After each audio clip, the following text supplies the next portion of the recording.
Olá, sejam bem-vindos. Boa semana para todos nós.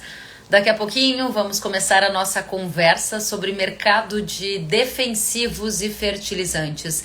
Há muita incerteza no ar sobre a entrega destes produtos e é justamente sobre isso que nós vamos tratar hoje. Tendências para o mercado, queda do dólar afeta o preço de fertilizante ou defensivo?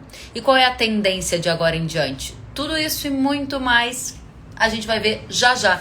Eu quero aproveitar esses minutos iniciais para saber de vocês. Já fecharam um pacote de fertilizantes, de defensivos? Estão preocupados aí com esse risco logístico? Aproveitem para me contar, mandando de onde vocês estão vendo essa live. Eu vou colocar aqui o título da nossa live para quem chegar na sequência se sentir bem informado e poder iniciar o bate-papo.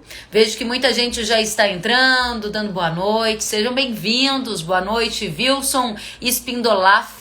Boa noite, Marco Passetti. Boa noite a todos que estão aqui conosco. Vou colocar o título e vocês me avisam como é que são as negociações de vocês e a gente vai construir esse conteúdo super bacana juntos. Então vamos lá. Tendências. Vamos aqui. Tendências para mercado de defensivo. Vamos lá. Defensivos e fertilizantes. Quero avisá-los que já separei algumas das perguntas enviadas por vocês. Excelentes perguntas a propósito. Muito obrigada por terem enviado. Muito mais gente. Brasília, Distrito Federal, Gutenberg está conosco. Tiago está conosco direto de Dourados, Mato Grosso do Sul. Tem muito mais gente por aqui. Aproveitem para nos dizer. O pessoal da Adubos e Companhia, direto de Nova Andradina, Mato Grosso do Sul. Sejam bem-vindos. O Altieri Salves do Nascimento. Altieres Alves. Ele está falando conosco direto de Guaraí, Tocantins. Sejam muito bem-vindos. E já já eu vou trazer para nossa conversa os especialistas convidados de hoje. Eduardo Monteiro, ele é vice-presidente comercial da Mosaic Fertilizantes. Ele também está à frente da ANDA e vai trazer para a gente toda a visão sobre o mercado de fertilizantes. Também estará conosco nesta conversa André Dias, que é sócio-diretor da Spark Inteligência Estratégica, e ele também é presidente da AgriSus, Agricultura Sustentável. Muito mais gente entrando. O Tiago Fabrício de Campo Mourão, Paraná, o Luiz Borges de Nova Candelária, Rio Grande do Sul, Vanderlei de Gameleira de Goiás, William de Pantano Grande, Rio Grande do Sul e assim por diante. Aproveitem para, durante a live, nos contarem das programações de negócios de vocês, quem aqui já fechou pacote de insumos e quais são as principais dúvidas de vocês. Vamos lá, manter a nossa tradição e começar na hora combinada. Vamos chamar, então, vamos torcer para dar tudo certo e a gente começar já esse bate-papo. Vamos lá. Solicitações enviadas. Já estou aqui com o André e com o Eduardo. Olha que beleza de semana começando com vocês. Primeiramente, André, boa noite, seja bem-vindo. Boa noite, Kellen, um prazer grande. Boa noite, Eduardo. Boa noite a todos os seus Instagram espectadores. Vamos ver se a gente consegue ajudar vocês aí no tema aí, que é um tema bastante interessante, bastante atual. Muito obrigada, André. Eduardo, você... Oi, Kelly, boa noite. Eu não consegui te ouvir completamente, acho que a conexão falhou aqui, mas de qualquer forma é um grande prazer estar com vocês aqui, junto com o André, para poder esclarecer as dúvidas aí da sua grande audiência, os agricultores do Brasil, pessoal espalhado por todo o Brasil. Então, mais uma vez, meus parabéns pela iniciativa e pelo programa. Obrigada. De fato, a nossa audiência está espalhada pelo Brasil todo. Eu gostaria de saber se vocês estão me ouvindo bem. Estão? Eduardo, Sim. André? Sim, houve uma pequena interrupção, mas agora já regularizou. Excelente. Gente, eu vou deixar assim, se tiver alguma dificuldade, vocês me avisam. E eu quero já começar trazendo perguntas da audiência e indo direto ao ponto. Uma das perguntas que mais recebi aqui, e eu vou sintetizá-la na questão do Fred, é a seguinte: existe risco de os insumos chegarem atrasados ou mesmo nem chegarem? Quero começar com você, André. Esse é um cenário que tem preocupado demais. Conte pra gente, qual é a situação atual? Kellen, eu acho que a preocupação é válida, sem dúvida nenhuma. Nós vimos que a Covid, desde o ano passado, criou uma instabilidade muito grande. Não só, a gente sempre pensa, quando a gente pensa em insumo, a gente pensa no produto final, no caso defensivos, né? Mas a gente tem uma série de players aí na cadeia, né? Dos intermediários. E às vezes um pequeno produto, um produto muito simples, produzido numa Índia, por exemplo, que hoje sofre intensamente na sua cadeia de produção, pode afetar vários produtos da ponta, né? Então eu acho que essa preocupação do Fred e de outros ouvintes, ela é relevante.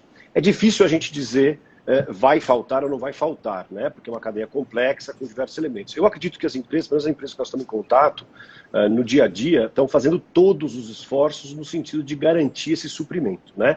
Vai ter um impacto numa outra parte, né? Nós vamos falar com certeza daqui a pouco, que é a questão de preços, mas eu acho que sim, é um cenário real, não só pela questão da ruptura da cadeia, mas também pela questão do hemisfério norte, está tendo uma safra muito intensa, muito positiva. E a gente sabe quando isso acontece, né? O preço das commodities está estourando, então os Estados Unidos plantando bastante, a Europa, leste europeu plantando bastante, usando insumos, né? Usando esses insumos, eles são os primeiros a usar. Então, realmente pode acontecer, é uma realidade. Difícil dizer a intensidade. Acho que os agricultores, os distribuidores estão em contato com os seus fornecedores para tentar entender um pouco mais essa realidade. Mas é sim um cenário real. Muito obrigada, André. Então, a primeira pergunta, primeira resposta que a gente já traz para a nossa audiência, especialmente para o Fred, que enviou a pergunta, é se existe um risco de algum insumo chegar atrasado ou até não chegar. O André acabou de colocar para a gente, sim, o risco existe. Eduardo, gostaria de saber de você, já há algum relato de ruptura nessa cadeia logística? A gente viu o agravamento da Covid em alguns dos players, né, que são fornecedores de insumos importantes para o Brasil. Isso já aconteceu e é uma tendência a continuar acontecendo, até com a hipótese do insumo não chegar para o produtor rural brasileiro a tempo? Legal, ótima pergunta, Kelly. Bem, em linhas gerais, no fertilizante, a gente não sofreu nenhuma ruptura significativa. A gente sofreu alguma ruptura inicial com o advento do Covid lá no ano passado, quando a China paralisou temporariamente algumas dessas atividades, mas nada representou-se material. Agora, o que a gente observa, Kelly, é que os cenários agrícolas muito favoráveis, né? O André mencionou, o hemisfério norte, a carga total, cotações das commodities agrícolas muito bem, e a demanda está muito forte. Então, o que eu diria para você é que o risco hoje ele não está atrelado a uma questão de ruptura do Covid, que pode acontecer, mas eu diria para você que é remoto, mas está muito mais atrelado a um consumo bem acima do esperado. E o mercado de fertilizantes vem batendo recordes atrás de recordes em termos de consumo. O ano passado nós crescemos 2 dígitos, e esse ano, pelo ritmo do primeiro trimestre, pelo que a gente acompanha no campo, o crescimento é ainda maior. Então, se a gente continuar nessa tocada de crescimento, a gente vai observar aí uma grande concentração no segundo semestre, e essa concentração pode gerar atrasos de entrega, pode gerar gargalos logísticos e pode gerar custos logísticos adicionais também. Então, eu vejo isso como grande preocupação para os agricultores e para os nossos clientes. A gente tem sempre aconselhado procurar puxar antes, para escapar desse pico de gargalos logísticos que nós defrontaremos daqui a pouco, ali a partir de junho e julho.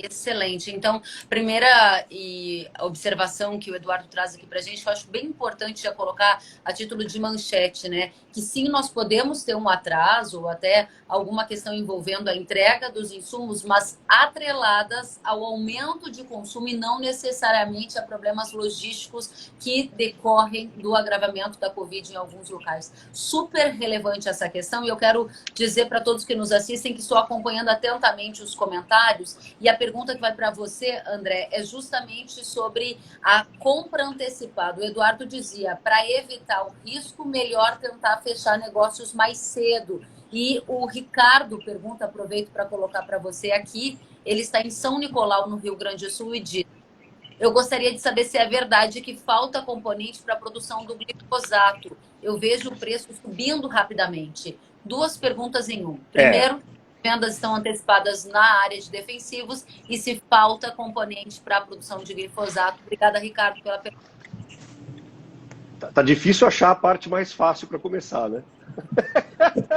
O Eduardo colocou muito bem. Eu acho que, sim, houve antecipação de negociação. No nosso negócio, é muito importante entender que, todavia, você faça uma antecipação da negociação, as aplicações têm seus momentos específicos, né? Então, uma coisa é antecipar o negócio, é fechar o negócio. Outra coisa é a questão logística da entrega. Aí está o segredo que o Eduardo falou. O pessoal do fertilizante está falando, ó, vamos puxar antecipadamente, né?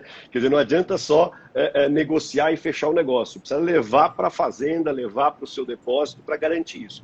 A dinâmica do mercado de defensivos, ela talvez seja um pouco diferente, no sentido de que você tem a distribuição aí, talvez com um papel um pouco mais relevante, no sentido de fazer esse pulmão entre a indústria e o agricultor, né, Eduardo? Eu não sei exatamente os números da indústria de fertilizantes, mas defensivo a gente acompanha bastante, então talvez seja um pouco mais intenso. Então, isso tem também, agora o que a gente mede, até a gente trabalha muito isso na Spark, é o POG, né, é a área aplicada, né? Então, para antecipar, o Eduardo deu alguns números aí do ano passado e desse ano em relação ao volume de negócios, né? A gente terminou agora a pesquisa de soja, estava até fazendo um trabalho que a gente faz para o Sindiveg, institucional, que você conhece bem, que já saiu até um media release deles, falando o seguinte, olha, o primeiro trimestre em área aplicada, que é um componente da área plantada, mais o número de aplicações que você faz, a gente teve um crescimento de 7% no primeiro trimestre, quando comparado ao ano anterior. Ou seja, está crescendo sim a área plantada e a intensidade de uso. Não porque o agricultor goste de usar produto, mas você tem mais problemas, né? Soja, a gente viu um incremento grande aí de percevejo, vimos um incremento grande de herbicidas seletivos aí para gramíneas, vimos fungicidas protetores crescendo bastante. Então a gente teve uma intensificação. E sim, o bom preço das commodities, a capitalização que o agricultor teve nos últimos anos, fez ele tirar, né, e acenar com esse recurso para a indústria e fazer as negociações antecipadamente, garantindo o seu negócio. Tá? A segunda pergunta, um pouco mais complicada, a gente não tem dados de produtos específicos. Eu acho que seria interessante o nosso espectador tentar conversar com fornecedores ou com distribuidores que atuem diretamente nessa área, porque a gente não tem dados específicos para um produto, né? Mas eu diria o seguinte, preços, ele citou preço, então não vou citar fornecimento de glifosato, mas vou falar em preço. Preço, eu não tenho dúvida, indefensivo, e também até o Eduardo seria legal até falar um pouco, ensinar um pouco mais para a gente essa dinâmica para fertilizante, mas indefensivo que você teve. Você tem um delay grande, né? Você tem uma negociação no primeiro semestre, você tem um carregamento e uso no último trimestre. E a gente viu uma contenção de preços grandes em real no ano passado, a gente viu uma desvalorização cambial muito grande que não foi feita a recomposição pela indústria. Adicionado aos custos de logística que cresceram muito, né? A gente viu containers, a gente viu, sim, toda a parte de logística aumentou muito. Esses custos, eu não tenho dúvida que serão repassados. Assim que a indústria conseguir começar, já estão sendo, no último quadrimestre já foram um pouco repostos e agora nesse primeiro trimestre também. Então a gente vai ver um aumento maior em reais do que a gente viu no passado, tentando sim recuperar. Ajuda o que você comentou agora. A gente tinha um cenário de dólar um pouco mais alto, né? E agora ele começa a se estabilizar. Isso ajuda bastante, porque a cadeia reage positivamente a isso no sentido. Mas que vão haver, sim, incrementos, já estão havendo, né? Vão haver, já vão acontecer. A gente vê a indústria, hoje saiu mais um anúncio de uma das multinacionais falando que vai aumentar os seus preços, porque realmente é necessária a recomposição do aumento de custo em dólar e perdas cambiais na comercialização. Muito bem, muito obrigada. Então, a negociação está antecipada para defensivos, Sim. acabou de trazer o André, e a questão do glifosato é uma questão pontual, ele sugere buscar informação com os distribuidores ou com uma fonte mais próxima também, não é? Obrigada, André, eu volto com você já. Vamos passar agora para fertilizantes e saber de você, Eduardo, quão antecipadas estão essas compras. E eu não posso deixar de trazer essa segunda pergunta também, é um combo 2 em 1 para você, que tem a ver com o preço. A pergunta é do Leme Roi. Tendência de preço, com a queda do dólar, vão cair os preços? Afinal de contas, hoje o dólar fechou em 5,20, né? O Leandro, que nos assiste ao vivo aqui, também pergunta a tendência para fosfatados e potássio para os próximos 30 dias. Com você, Eduardo. Legal, então, Kelly, obrigado pelas perguntas. Primeira parte da sua pergunta atrelada à comercialização. Olha, este ano nós estimamos que o mercado brasileiro de fertilizantes já comercializou entre 60% e 65% daquilo que a gente espera comercializar no ano.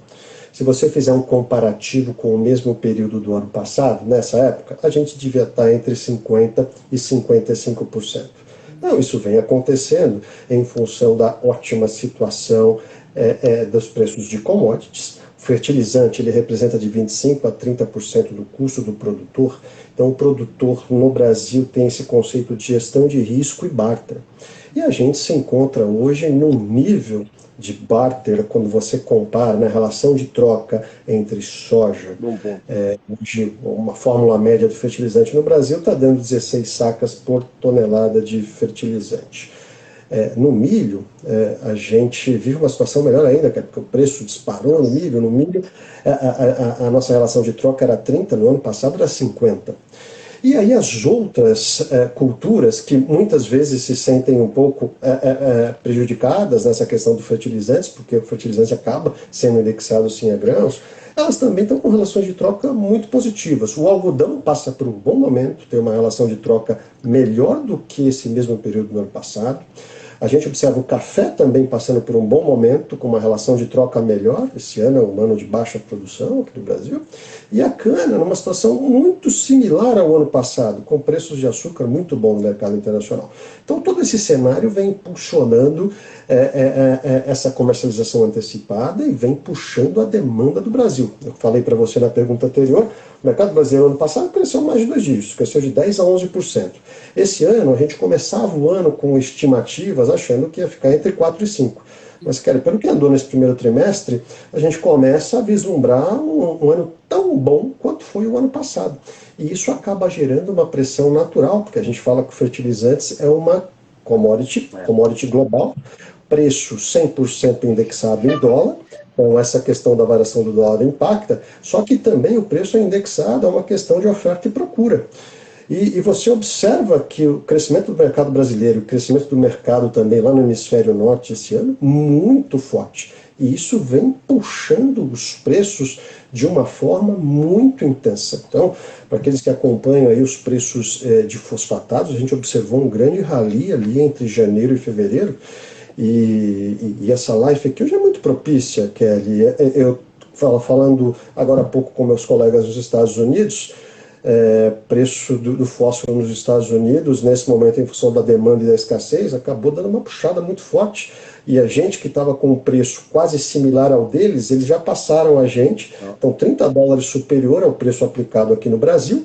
E tratando-se de uma commodity global, cujo o preço se define com base na questão de oferta e procura, não me surpreenderá se o mercado brasileiro refletir esses preços nos próximos dias. Lembrando, o Brasil importa 85% daquilo que produz, daquilo que vende. E no cloreto, o cenário é absolutamente o mesmo. A questão só é que a gente não assistiu um rally intenso de preços. O cloreto veio subindo gradativamente de preços aí desde o início do ano. A gente observou uma demanda muito forte nos mercados globais nos últimos 2 anos. Esse aumento de demanda ele não foi acompanhado na mesma velocidade pelo aumento de oferta. Isso faz com que os estoques mundiais fiquem em uma relação estoque-consumo baixa. Isso exerce uma pressão natural sobre os preços globais no final do dia, e isso vem trazendo o preço do cloreto de potássio a patamares recorrentemente acrescidos de $10 aí ao longo desses últimos 4 meses. Acontece que, de novo, em função dessa demanda forte, o mercado americano literalmente bombando, cara. O cloreto essa semana acabou batendo a casa dos 400, acima dos $400.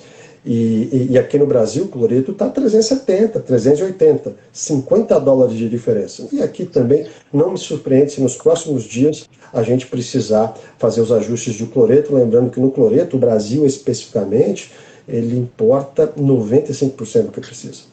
Então a gente tem que competir com os mercados globais nesse sentido. Então a tendência, observando os mercados passando por um momento de volatilidade intensa, muito nervoso, consumo muito forte, o que a gente vislumbra, sim, é um aumento expressivo tanto de cloreto como de fósforo, e o nitrogênio pega carona, tá? O nitrogênio, a única diferença aí dos nitrogenados é que nesse momento a gente está assistindo um bid global da Índia. Então, a Índia ela compra através de leilões, O mercado todo acompanha atenciosamente esse leilão, essa movimentação da Índia, e dependendo do baldo câmbio, preço hoje que está na casa de 370, 380 dólares, pode bater rapidamente os 400 dólares. Então a gente vive um momento aqui de bastante pressão sobre os preços em dólar. Sobre a questão da variação cambial, Kelly, aí eu peço desculpa à nossa audiência, mas não sou a pessoa mais indicada para falar de câmbio aqui hoje. Senão a gente estava ganhando bem mais, né, Eduardo? É isso aí. E essa questão do câmbio, ela apareceu mais de uma vez aqui. Então, eu vou fazer o seguinte, eu vou trazer de uma outra forma a seguir, porque a dúvida principal não é se a tendência do dólar é cair na C. O dólar caiu, o meu essa é uma das pessoal também. Nós estamos ouvindo vocês atentamente e percebem que estão dando indicações para baixo, estão catando algum elemento para ver se funciona. Mas eu quero também, Eduardo, que eu tenho data Kellen, seu áudio está interrompendo, viu? Seu áudio está caindo. Eu até posso repetir a pergunta porque eu li ela quando aconteceu. Que a preocupação da nossa audiência não é exatamente se o dólar vai subir ou descer, mas o que acontece qual o tempo de reação de cada mercado. No caso defensivo, e acho que tem peculiaridades. Se o Eduardo quiser comentando e você ver o que aconteceu com o áudio, eu posso também comentar essa questão enquanto você alinha aí, tá bom? E que você continue, André. Acho que você capturou exatamente o que eu estava dizendo. Espero que meu áudio tenha melhorado. Vamos me dando feedbacks, por favor. Melhorou. Por favor, André, pode dizer para a gente, então. Exato, então, já que você capturou exatamente nós estamos na ordem alfabética, Eduardo, por enquanto, viu? Fica à vontade, André. Não na senioridade, alfabética, por enquanto. Eduardo é uma sumidade aí, né? Vice-presidente das principais empresas de fertilizantes, eu sou, né? Vamos lá. Olha, são cadeias diferentes, eu vou até aprender mais, eu anotei bastante aqui o que o Eduardo falou. Na cadeia de defensivos, como eu falei, existe sim um colchão que é a distribuição. Tá certo? E existe sim uma diferença grande entre o momento da negociação e o momento do uso e do faturamento, tá? Um deslocamento grande disso. Então, o pessoal negocia aí em janeiro, fevereiro, março, abril, maio e vai entregar isso, vai usar em outubro, novembro, dezembro, janeiro, fevereiro, março, até abril, final da colheita, né?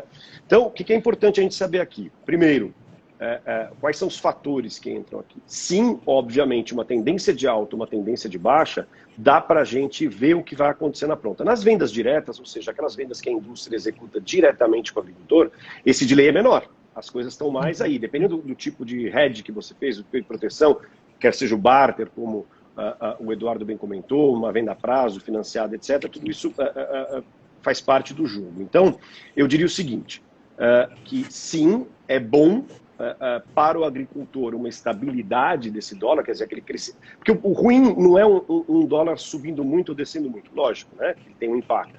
O ruim é essa volatilidade, mês que sobe, mês que desce, mês que sobe, mês que desce. Isso cria, para qualquer tipo de planejamento que você tem que fazer dentro de uma empresa agrícola ou de uma empresa de insumos, é um pesadelo. Então, eu diria o seguinte, a gente está com uma tendência de mais estabilidade de baixa, isso é bom. Como eu falei, eu acredito que a indústria vai, comparado com os preços realizados em dólar, equivalente em dólar do ano passado, a indústria de defensivos vai sim agir para recuperar. Não só para a questão da conversão em dólar, mas os custos em dólar, como bem colocou, por fatores diferentes do de fertilizante, mas como bem colocou o Eduardo, também estão acontecendo. O aumento de custos. O Brasil importa muito ingrediente ativo, tudo em dólar, e também muito produto formulado. Tá certo? E esse produto formulado vem em container, que custava 2.000 no ano passado, ou 1.500 em junho do ano passado, e foi para 6.000 no começo do ano, né? Então, 6.000 dólares o container. Então, quer dizer, isso aí, só o frete, às vezes, é maior que a mercadoria que estava dentro, dependendo da mercadoria que você tem lá dentro. Então, isso vai acontecer. Então, sim, existe uma correlação entre o patamar que se estabiliza o dólar médio durante a safra, durante a negociação, e o preço final em dólar, ou a equivalência em dólar que esse produto vai ter. Tá? Quando as coisas acontecem muito rápidas, como aconteceu no passado por conta da pandemia, que nós estávamos em janeiro de um jeito e acordamos em junho com outro, isso é muito mais difícil da recomposição ser rápida, né? Então ela acontece ao longo do tempo, que muitos negócios foram feitos, como a indústria tem que manter, você tem uma concorrência ampla, graças a Deus, então isso ajuda a se adequar às coisas. Espero ter atendido aí a resposta do colega.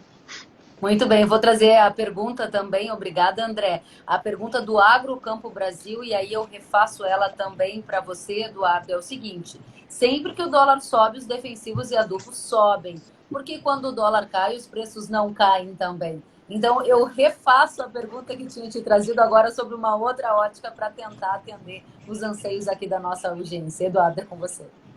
Tá ok, obrigado, Kelly. Olha, em linhas gerais, o preço do fertilizante ele é diretamente indexado em dólar. Então, seja um valor positivo ou negativo, a gente vai sentir o impacto disso na moeda local quando você converter ele para reais.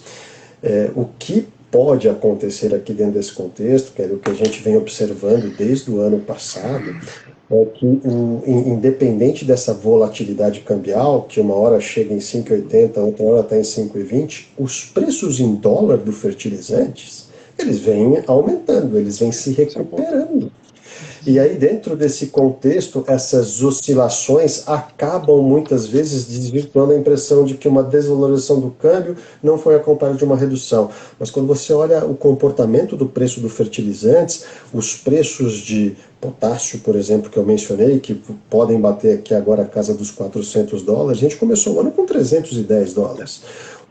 O preço do fósforo MAP, hoje, que está 630, indo para 650, a gente começou ele na casa dos $510. Então, notem um incremento significativo em dólar, e isso faz com que a nossa audiência tenha e se defronte com essas distorções no final do dia.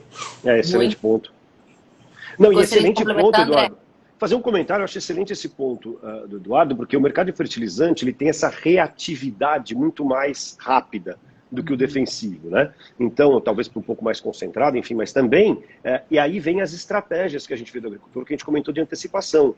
Quer dizer, o agricultor hoje, profissionalizado, ligado em tecnologia, que acompanha esses movimentos, tem condição de tomar uma decisão no Brasil e antecipar realmente, efetivamente, as suas compras, fazendo assim que a rentabilidade da sua propriedade, que ele capture muito mais rentabilidade baseado numa estratégia de compras. Quer dizer, então, e o planejamento também ajuda a empresa, né, Eduardo? Imagina, você receber esses pedidos antes de planejar, também você transfere esse mesmo benefício, essa mesma condição pontual para o próprio cliente final, né? A gente tem muito cliente industrial aí que compra direto e tudo mais, o fertilizante.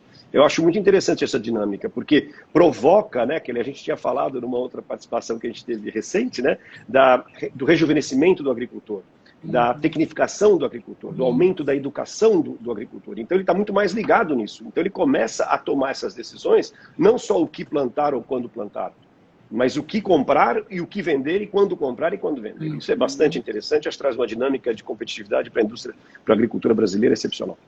Muito interessante esse rejuvenescimento impactando na gestão. Tem uma pergunta do Jackson aqui sobre isso, e eu vou trazer já, Jackson. Tem muitas perguntas boas, eu vou tentar aqui dar dinamismo para trazer o máximo delas. Há pouco nós ouvimos o Eduardo dizer que os negócios de fertilizantes já atingiram de 60% a 65% da comercialização esperada para o ano. A pergunta para você, André, é quanto do percentual esperado para o ano já foi cumprido na venda de defensivos? E eu aproveito para trazer uma outra pergunta, que é do Rendes, Ricardo Rendes, que está na nossa audiência e diz: pode faltar alguma molécula no segundo semestre e qual o impacto para 21, 22? É uma questão bastante preocupante que aparece de várias formas aqui na nossa audiência. Vamos lá, então. Quanto já rodou? A gente tem dois estudos interessantes na Spark. O primeiro eu vou citar, a pergunta veio de defensivos, mas eu vou falar em sementes. Sementes, você tinha mais ou menos 80, há 2, 3 anos atrás, 2, 3 safras atrás, você tinha 80% da comercialização de semente de soja ocorrendo nos meses de junho, julho e agosto. As duas últimas safras, tanto na 19 e 20 como na 20 e 21, nós tivemos 75% da semente comprada, negociada pelo agricultor nos meses de abril, maio e junho. Quer dizer, olha a puxada que aconteceu com a semente de soja, não é diferente de outros insumos. Eu não tenho um número cravado para te falar, mas eu até estava ouvindo atentamente o Eduardo. Eu acredito que em defensivos, você tem 3 segmentos, na verdade, né? Primeiro, 2 regiões importantes, vamos falar do Centro-Oeste, né, e do Sul. E nós temos também, Kellen, 3 tipos de acesso ao mercado, né? As cooperativas fazendo um papel fundamental, os distribuidores e as vendas diretas. Então, cada um desses sistemas teve um timing diferente, mas todos se aceleraram. Todos estão acima do ano anterior, tá? Então, o que eu diria para você? Se eu tivesse que chutar um número, eu diria que de 60 aí, 55 a 65, 70, desculpa a amplitude um pouco maior aí, porque depende da região, depende se é venda direta ou distribuidor, mas de 55 a 70% já andou sim a safra, falando da 21, 22, tá? Então já andou sim, com certeza, tá? Muito bem, então 21 a 22 e Isso. a questão do risco de faltar molécula no segundo Exato, semestre, Rendes, impactar né? 21, 22? A pergunta do Rendes. De novo, volta àquela questão. Acho sim possível. São raras, mas o Brasil tem algumas situações de defensivos, de pragas específicas com produtos aí únicos. Só que, graças a Deus, graças a gente termos aí, né, registros, várias empresas, ampla competição, nós temos alternativas. Então, por isso que eu falei, o agricultor tem que ir no seu modelo de compra, conversar com as empresas se ele faz compra direta, conversar com os distribuidores das cooperativas e entender as alternativas. É a hora de planejar. É hora de falar, bom, eu conheço minha lavoura, eu sei que eu vou ter a praga, eu sei que eu posso ter doença, eu sei que eu posso ter a erva problema, quais são as alternativas? Se faltar aquele meu produto, qual alternativa eu tenho? Né? Então, eu acho que ele tem que fazer esse planejamento e tem que tentar trabalhar com alternativas aí, porque sim, novamente, eu acredito que é real sim a possibilidade. Não acho que será uma falta ampla, né? Mas eu acho que sim, pontualmente, algumas cadeias são impactadas. Mas aí a recomendação é realmente conversar diretamente com os principais fornecedores aí para ter uma visão mais clara. Legal, obrigada, André. Perguntas para você, Eduardo. Pergunta da Thaís PP. E tem muito link com o que você trazia na última participação, que era sobre o preço do fósforo. Ela questiona, a alta do preço do fósforo tem fundamento para seguir? Até quando? Ok.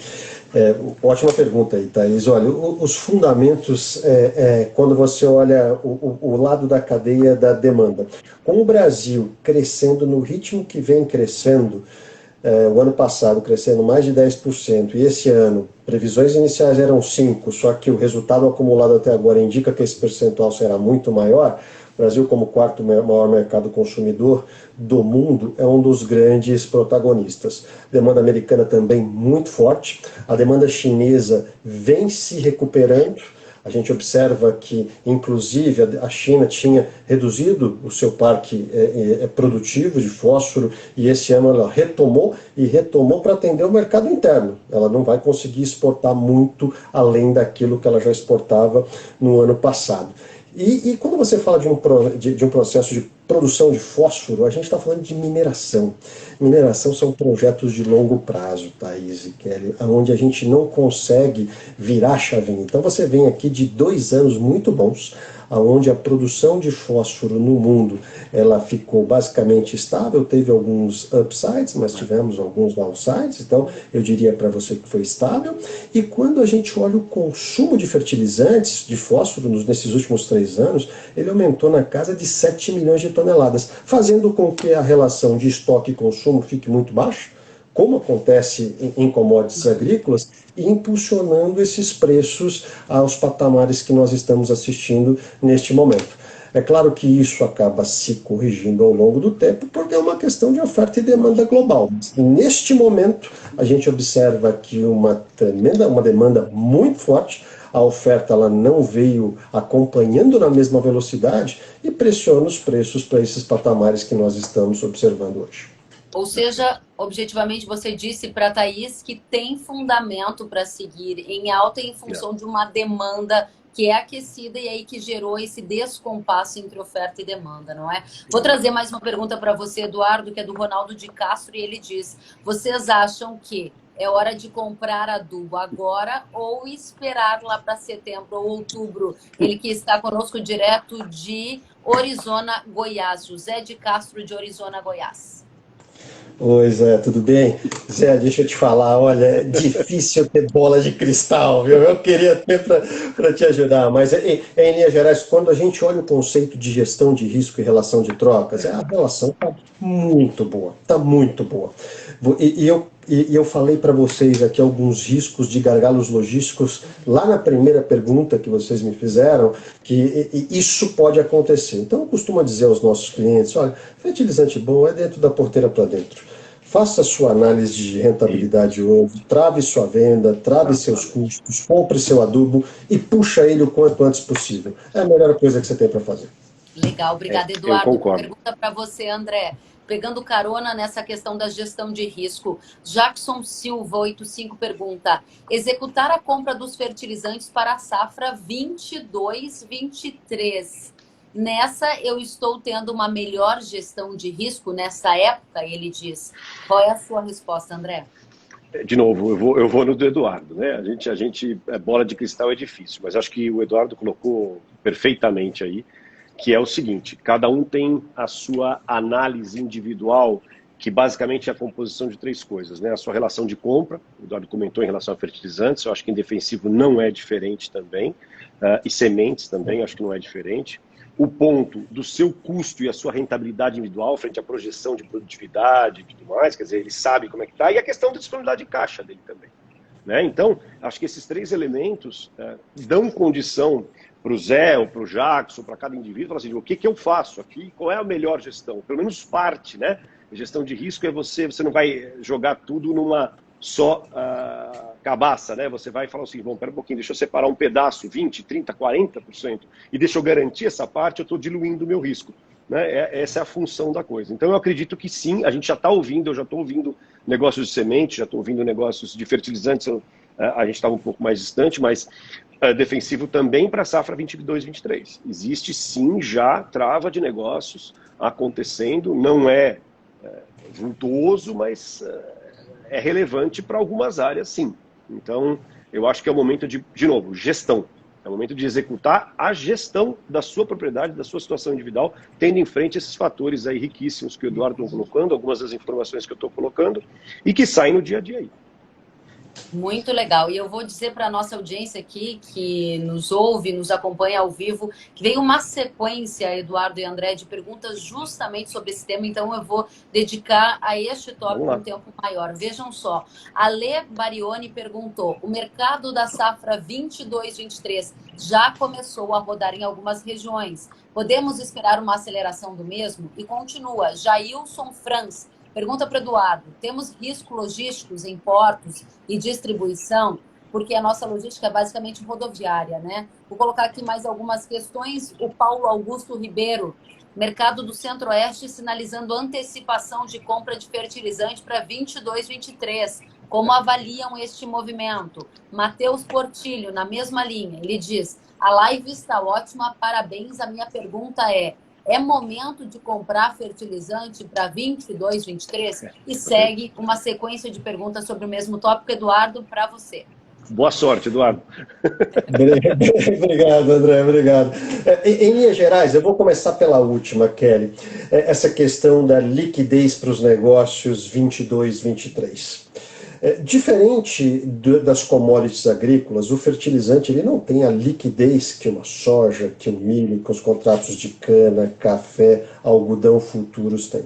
Então, para o produtor de fertilizantes, o desafio que ele tem para vislumbrar qual vai ser a curva de preços na próxima safra é muito difícil nesse momento. Então, eu diria para vocês que a gente vem observando, sim, o mercado andar para as culturas de safrinha 22 do milho, do algodão, que a gente já observou e vem fazendo. Agora 22-23, alguns negócios pontuais, mas nós não temos produtores em escala para garantir o que a gente chama de back para esses negócios lá na frente. Então, o que a gente está vislumbrando é que, primeiro, vamos limpar o que nós temos pela frente do mercado 21-22, começar a discutir safrinha 22 e 23. A gente vai levar mais um tempo aqui ainda, Kelly, para começar a amadurecer. Porém, eu entendo o lado do agricultor, ele está olhando o preço das commodities agrícolas e a relação, quando ele coloca em perspectiva a relação de troca, é muito boa. Ocorre que o fertilizante, você tem o lado da demanda, mas tem o lado também do custo de produção. Então, para o produtor de fertilizantes, quando a gente fala, por exemplo, de um fosfatado, difícil você vai ter uma ideia de quanto vai estar o preço do enxofre daqui a 12 meses, quanto vai estar o preço da amônia daqui a 12 meses. Então, esse é o maior desafio que a gente tem. Eu diria para você que a liquidez, nesse momento, ela não é tão vasta em função dessa dificuldade de previsibilidade de preço futuro, vis-à-vis toda essa volatilidade que nós vivemos. Então, eu volto a dizer, olha, vamos avaliar o momento, olha a relação nesse momento, e vamos tentar tirar da frente aqui 21, 22 e a safrinha. 23, converse com seus canais, com seus fornecedores e entenda se eles conseguem fazer isso. A gente não vê uma disponibilidade tão grande no mercado para que os produtores de fertilizantes façam isso. Então, esse é um pedaço da equação. Outra questão que me perguntaram aqui também foi a questão logística, como estou vendo, se não me engano, o Jailson Franz, lá de Franca, conheço ele, vai um abraço para o Jailson. Sim, Jailson, a gente tem um desafio muito grande nos portos, com esse crescimento do mercado de fertilizantes, tanto em 2020 como em 2021, e vai existir uma concentração natural, você vai ter mais demurragem no porto. Frete internacional da China para cá do fertilizante, que no ano passado eram $30 por tonelada, com esse novo preço de petróleo, hoje é 55. Então, todos esses preços, todos esses custos, de uma forma ou de outra, terão que ser absorvidos ao longo dessa cadeia. E quanto mais a concentração ali no segundo semestre, os custos logísticos terrestres aqui no Brasil também serão impactados. Então, o produtor aí do interior de São Paulo, interior de Goiás, de Minas Gerais, observem bem isso, aproveitem a oportunidade, olhem o momento que ainda a gente não vive esse estresse logístico e tentem antecipar para que a gente alivie esse cenário que será bastante desafiador, eu diria, para vocês a partir do segundo semestre. E só para a gente terminar esse ponto com você, Eduardo, já passo a palavra para o André. Há alguns dias eu fiz uma entrevista com alguns CEOs de empresas de máquinas agrícolas e eles me disseram o seguinte: a demanda está muito aquecida, não vamos conseguir atender a todos os clientes. Claramente foi essa a mensagem. E eu faço essa mesma pergunta para você, porque desde o começo eu observei que você tem falado, a demanda está aquecida, o consumo está alto. Há um risco de não conseguir atender toda a demanda também, assim como o setor de máquinas já disse que existe. No setor de fertilizantes, isso é uma realidade? Olha, eu diria que afirmar taxativamente seria muito extremo da minha parte, Kelly. O que eu diria para você é que os riscos, sim, existem, principalmente em função, caso exista muita concentração, porque você tem fila no porto, o produto atrasa para entregar, atrasa para chegar na fazenda. Então, eu diria que estruturalmente, a gente nunca viu uma relação estoque-consumo tão baixa, mas ainda não é motivo para a gente acender nenhuma luz amarela ou vermelha. Agora, sim, a questão logística ela pode propiciar atrasos e falta em determinados momentos. Você sabe que uma das atribuições do fertilizante, da eficiência do fertilizante, é ele ser aplicado no momento certo. Se você atrasou e não aplicou no momento certo, o cara vai perder eficiência. Então é fundamental a gente olhar essa questão logística, mas não deixa de lado essa questão de supply and demand. A relação estoque-consumo está muito apertada, a gente tem que olhar isso com atenção, mas eu ainda não vejo nenhum sinal amarelo para afirmar taxativamente aqui. Para a gente amarrar esse ponto aqui com excelência para a nossa audiência, em 2020, quando a gente se deparou com a pandemia, houve uma grande preocupação em relação aos portos. Será que a gente vai conseguir receber nos portos? Será que vai conseguir distribuir? E a gente viu portos batendo recorde, com uma eficiência notável, que foi um ponto muito positivo. A gente viu o Brasil real funcionando.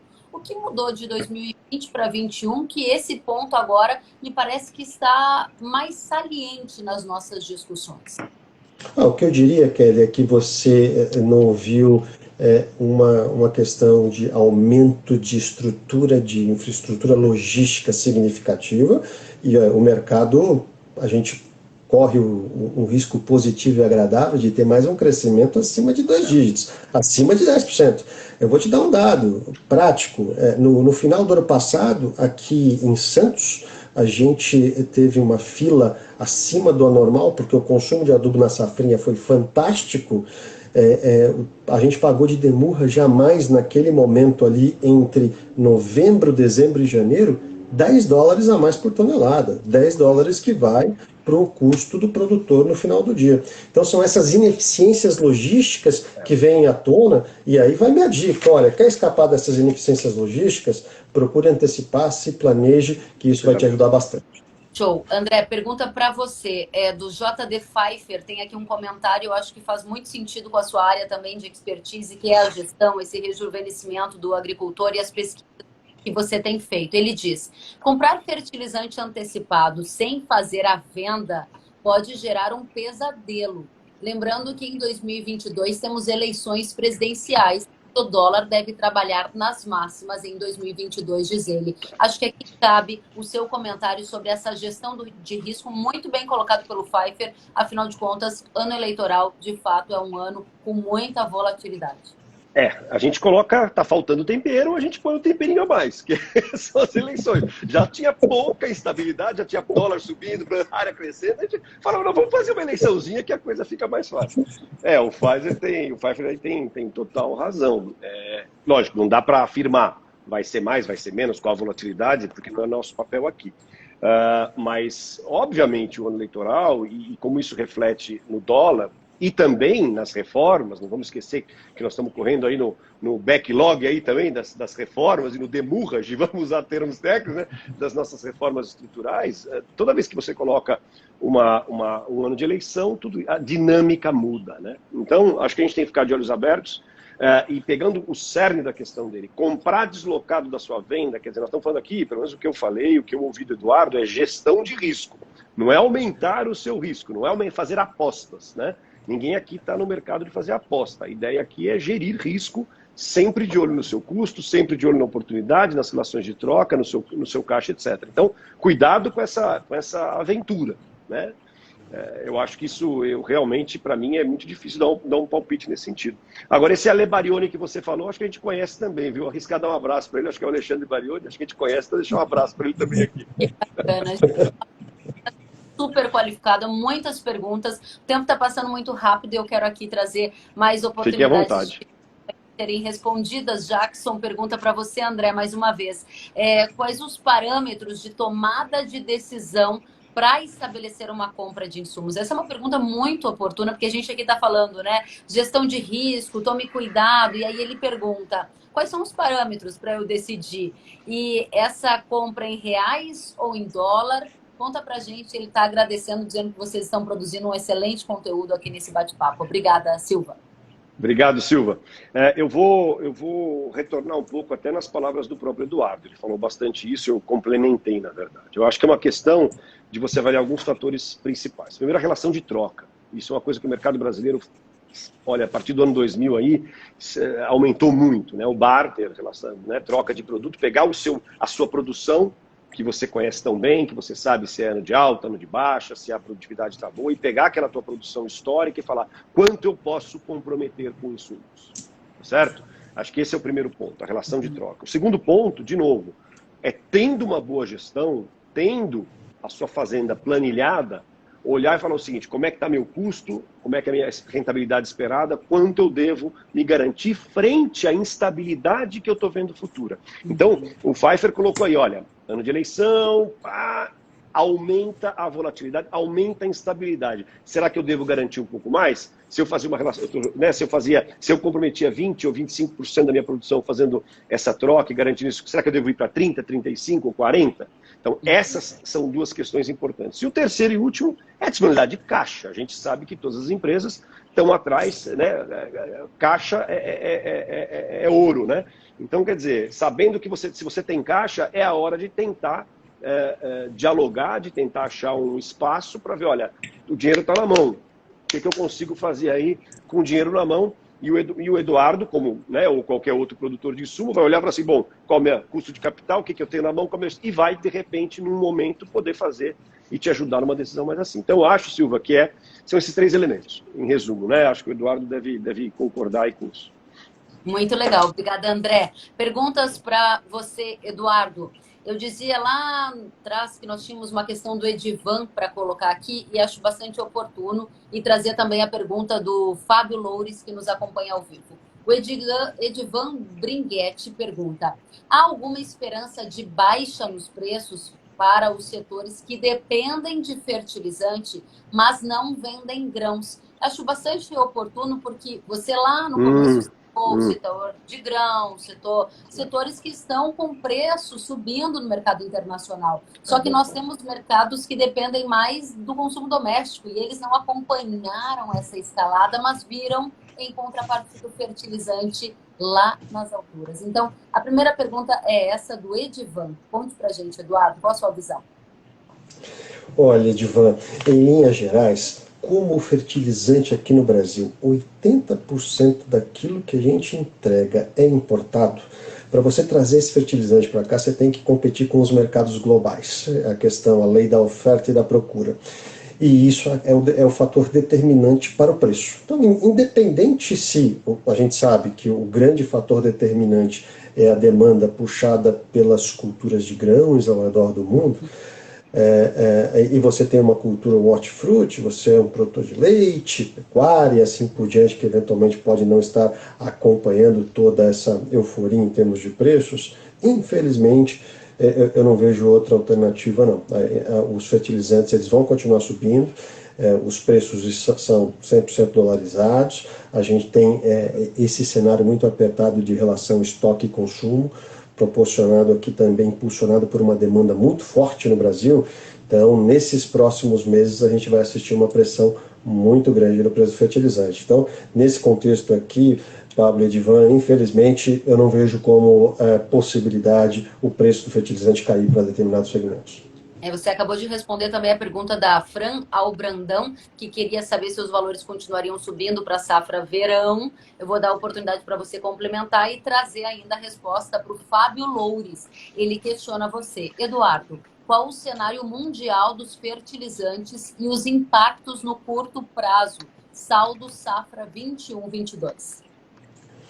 Olha, o cenário mundial nesse momento mostra, eu acabei já falando um pouquinho aqui, Fábio, sobre um contexto muito apertado de fósforo, um contexto muito apertado de cloreto, que acaba impulsionando uma pressão natural por preços maiores no final do dia, já vista que a demanda vem sendo bem forte. Eu mencionei a demanda do Brasil crescendo, a demanda americana crescendo, a demanda chinesa crescendo. A gente tem um ponto de interrogação aqui, tá, Kelly, que é a demanda na Índia, vis-a-vis o que está acontecendo nesse momento em relação à pandemia. Então, existem aqui possibilidades e cenários que podem acontecer.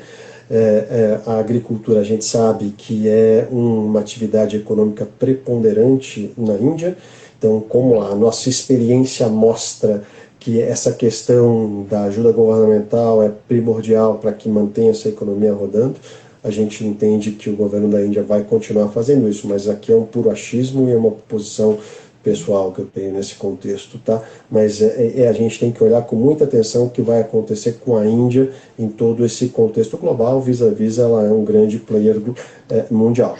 Mas a gente tem alguns comportamentos. Há 3 semanas atrás, ela produz parte da produção de fósforo dela dentro do mercado indiano, e para produzir ela tem que importar muito ácido fosfórico do Marrocos. Eles eles fazem bids trimestrais, e na renovação de preço do último bid, o preço que foi fechado era um preço muito equivalente aos preços que nós estamos praticando aqui no mercado brasileiro. Ou seja, é um indicativo que o governo, teoricamente, iria continuar mantendo seu ritmo de subsídios e fazendo com que a roda gire lá na Índia.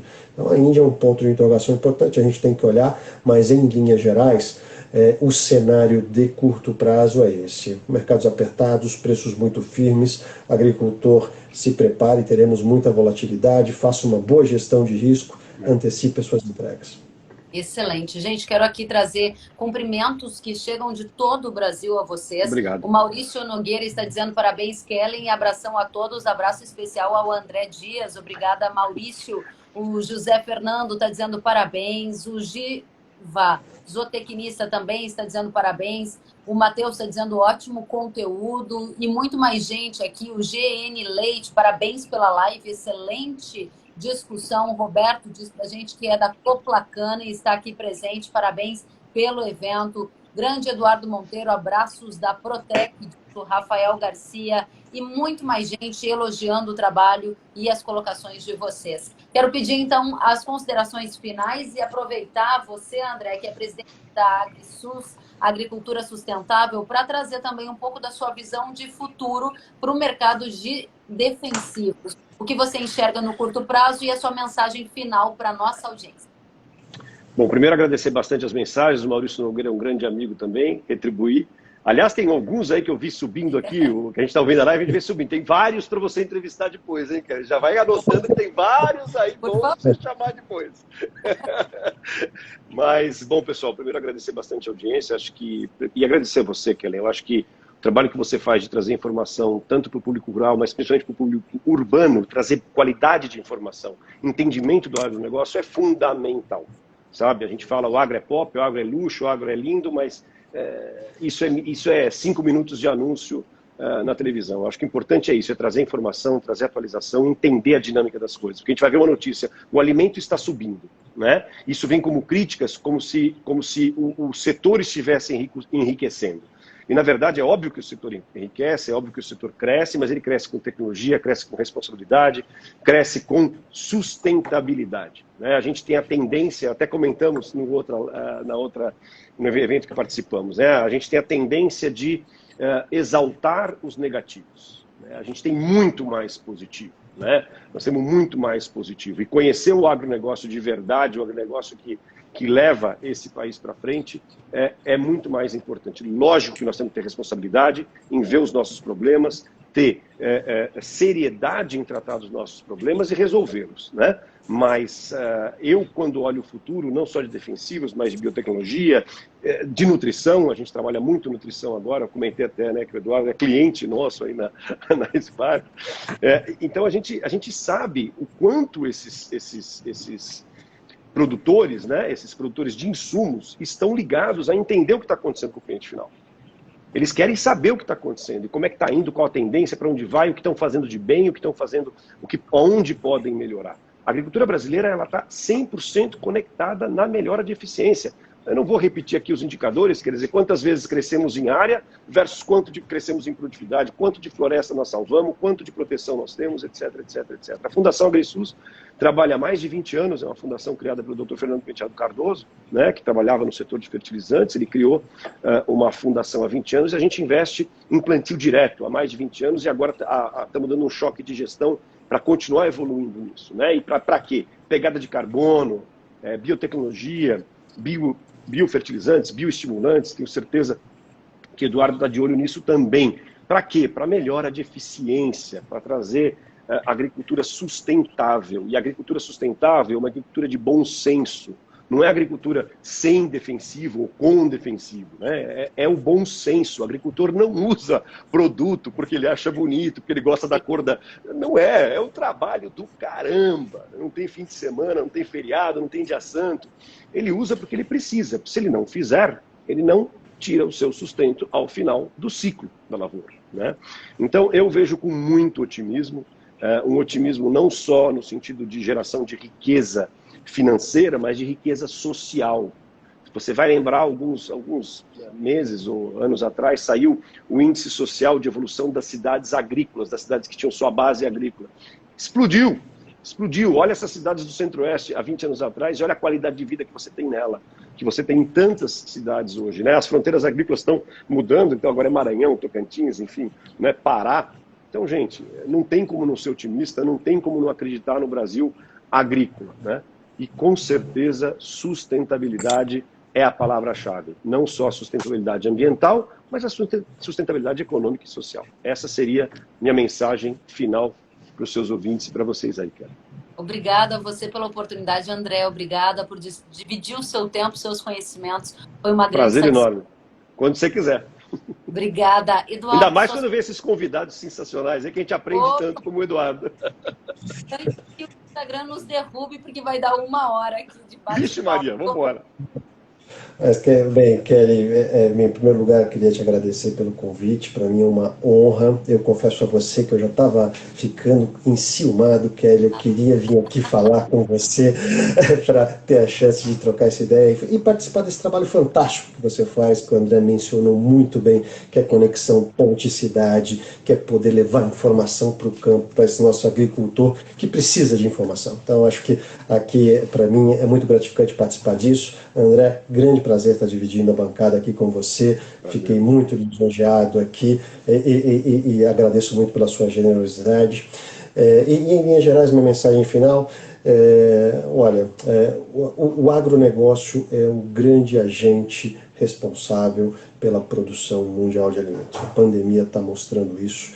O Brasil, nesse contexto, se destaca numa posição única e diferenciada, e nós, dessa cadeia, estamos aqui para ajudar você, agricultor, a produzir da forma mais sustentável. O André falou muito bem disso, e é verdade, da forma mais sustentável, eficiente, para a gente continuar cumprindo a nossa missão, que é ajudar a produzir o alimento que o mundo precisa. E quando a gente fala de sustentabilidade, André, está no nosso radar, sim. Aqui a gente tem um portfólio, a gente não falou disso, mas, cara, o que a gente está observando de produtos de performance, produtos de alta tecnologia, o agricultor, nesse momento, quer produtividade, investe em tecnologia, investe mais, produz mais com menos recursos. Então, a gente tem todo um diferencial, essa é uma linha muito legal, Kelly. Em algum momento a gente fala sobre isso, mas isso cresce nos últimos 3 anos de 15% a 20% ao ano, de média, em função dessas características. E além disso, além disso, a gente está tentando trabalhar juntos, desenvolver algumas coisas juntos nesse contexto, e além disso, é óbvio que fazer parte dessa cadeia é algo que muito nos orgulha. Então, muito obrigado a você, agricultor, por estar conosco nessa jornada. Gente, muitíssimo obrigada. Quero dizer para vocês que foi uma honra. Muito obrigada, de verdade. A nossa audiência está aqui enviando centenas de mensagens agradecendo pelo conteúdo de altíssima qualidade. Desejo uma excelente semana. Se cuidem, conte comigo. E quem está em casa, faz print da tela, compartilha no Story e chama o pessoal para assistir a live, que vai estar no YouTube, no feed do Instagram, no Facebook e ainda em todas as plataformas de podcast. Uma ótima noite. Até a próxima, gente. Tchau, muito tchau. Muito obrigado. Um abraço, Eduardo. Um abraço, Kelly. Um abraço a todos os ouvintes. Um abraço, André. Tchau, Kelly. Forte abraço. Tchau, tchau.